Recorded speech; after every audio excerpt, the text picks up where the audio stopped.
గాంధారీ శాపవశాత్తు కృష్ణ భగవానుడు శరీరాన్ని విడిచిపెట్టేటటువంటి సమయంలోనే బలరాముడు కూడా ఒక చెట్టు కింద కూర్చుని ధ్యానం చేస్తూ ఉండగా ఆయన నోట్లోంచి ఒక తెల్లటి సర్పం ఒకటి బయటికి వచ్చి సముద్రంలోకి వెళ్ళిపోతుంది.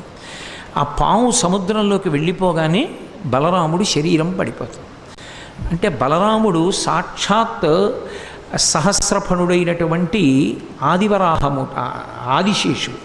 ఆదిశేషుని యొక్క అంశయే బలరాముడు అని నిరూపించడానికి చిట్ట చివర ఆ శ్వేత సర్పం ఒకటి ఆయన కంఠంలోంచి బయటికి వచ్చి సముద్రంలోకి వెళ్ళిపోగానే బలరాముడి శరీరం పడిపోతుంది.